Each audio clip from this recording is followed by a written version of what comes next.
a briga dele, a chateação aí foi que colocaram no site da Muscle Contest que o Cariani era o maior exemplo do fisiculturismo brasileiro.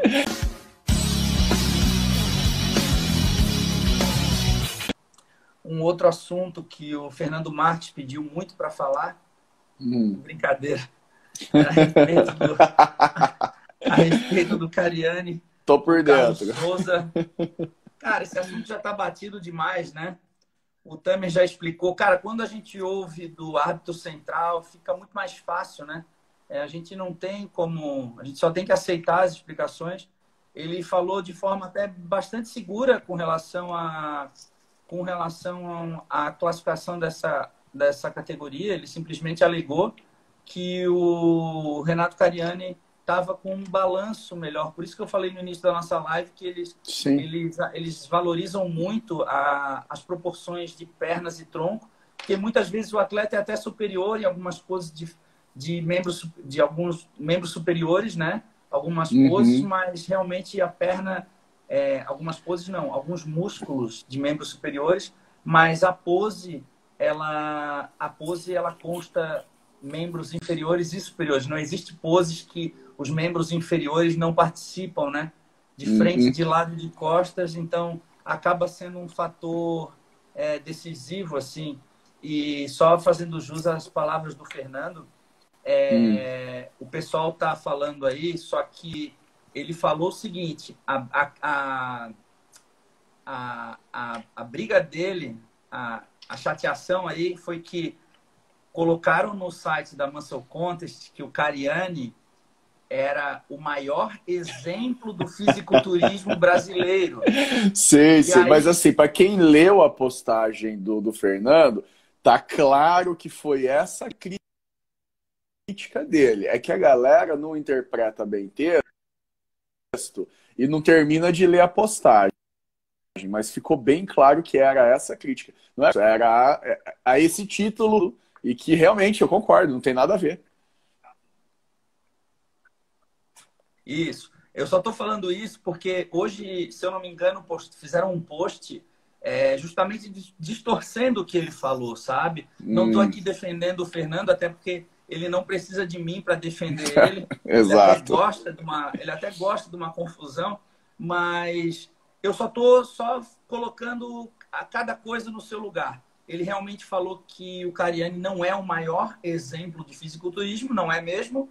Não é mesmo. Isso foi interpretado de uma maneira errada, até porque eu acho que às vezes as pessoas são muito sensíveis a ouvir a verdade, né, cara? Às vezes o Fernando, ele é um cara que ele não tem papas na língua, ele fala mesmo o que ele pensa e muitas vezes ele fala muitas verdades e as pessoas acabam, às vezes, polemizando demais algo que o cara simplesmente colocou como um fato ali, né?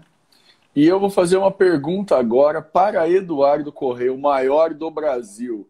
Você acha que de alguns anos para cá, com a profusão de atletas, internet, isso tudo, os atletas estão mais sensíveis a críticas ou a, tipo, aquele trash talk, aquele negócio de rivalidades, não sei o que, o povo está um pouco mais sensívelzinho, ofendidinho com essas coisas, ou você acha que não tem nada a ver? Porque antigamente, pelo menos do que eu acompanho, a galera era realmente rival ali, os caras apontavam o dedo uns pros outros e ninguém ficava choramingando, né? Hoje eu vejo um pouco de choramingo, às vezes a mais, por causa de opiniões que divergem das outras. Então, o que você acha disso?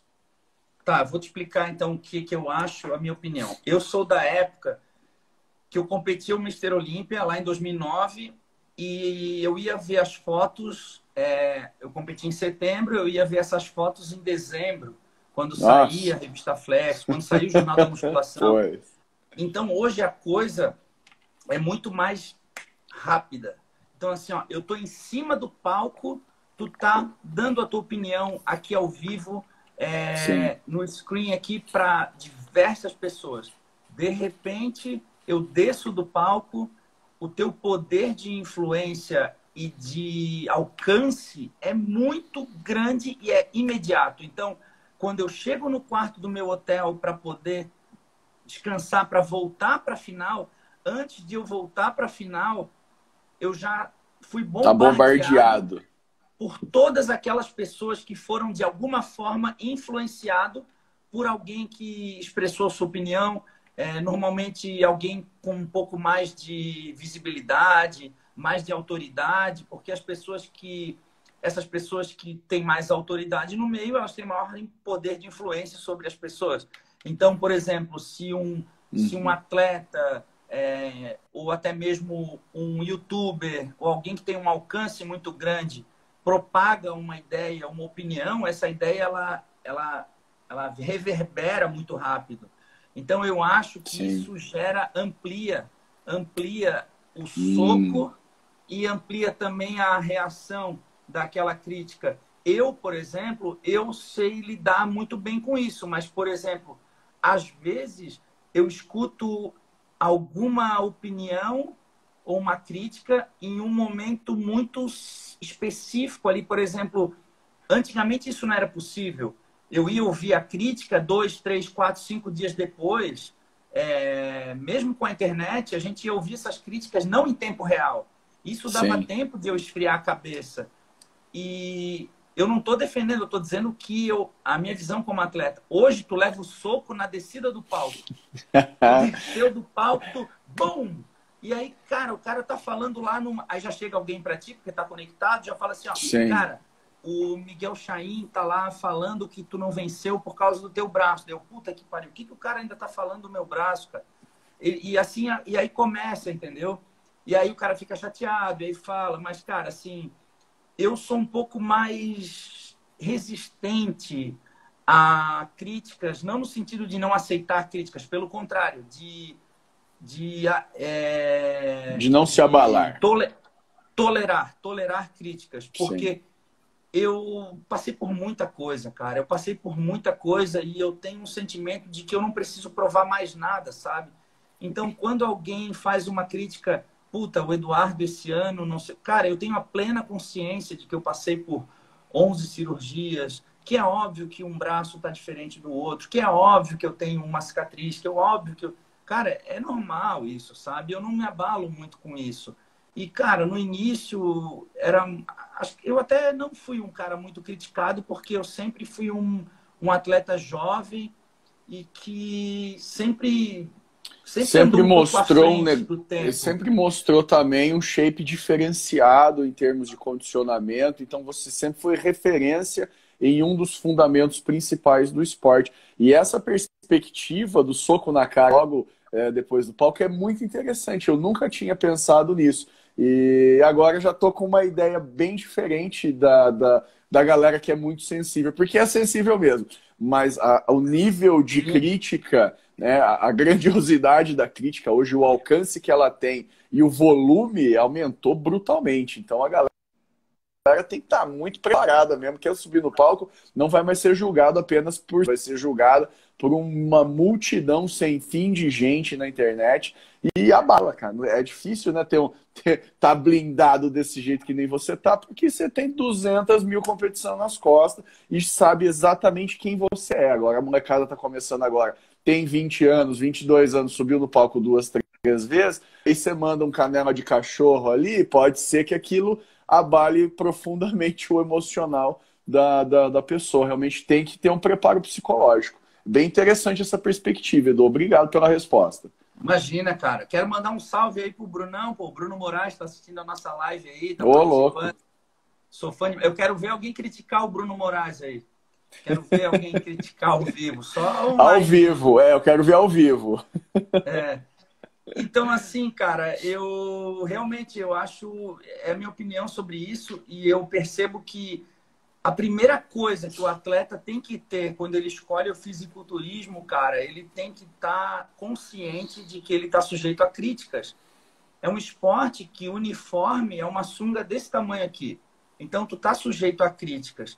E quando o instrumento do teu trabalho é a tua performance, é o teu corpo, cara, é muito difícil tu conseguir separar a crítica pessoal da crítica técnica, porque tu tá criticando o meu corpo, que é, cara, que é um a muito expressão valioso para mim.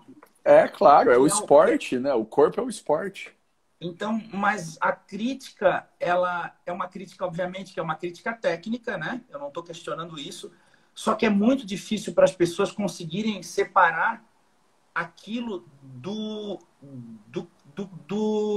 significado literal do corpo, que é é a nossa vaidade, é o nosso ego, é o nosso capricho. Então, quando alguém é muito criticado ou simplesmente criticado de maneira direta, as pessoas acabam levando para o lado pessoal aquilo e machuca, mas, cara, as pessoas elas têm que receber. Eu percebo que o americano é um pouco menos sensível que o brasileiro, não só em críticas, mas em tomadas de ação. Eu estava falando isso justamente com o Caio Botura essa semana, a gente gravou um vídeo, e eu estava dizendo que eu lido muito com as minhas cirurgias, com as minhas dificuldades, de forma muito racional. Se eu estou treinando e machuquei, rompi meu tríceps, faltando 10 dias para o Olímpia, eu olho, penso e falo, como eu devo proceder? O que eu devo fazer?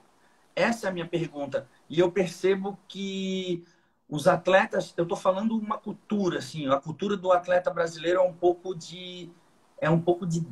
drama, um pouco vitimismo, até por conta talvez de Uhum. questões sociais, realmente, né, questões financeiras e tudo mais. É um esporte que não é reconhecido aqui no Brasil como é lá fora, mas eu percebo que as pessoas utilizam muito o emocional para tomar as decisões. E isso é algo que me diferencia dos outros atletas, foi que eu tomei decisões ao longo da minha carreira não movidas pelo sentimento, mas de forma racional. E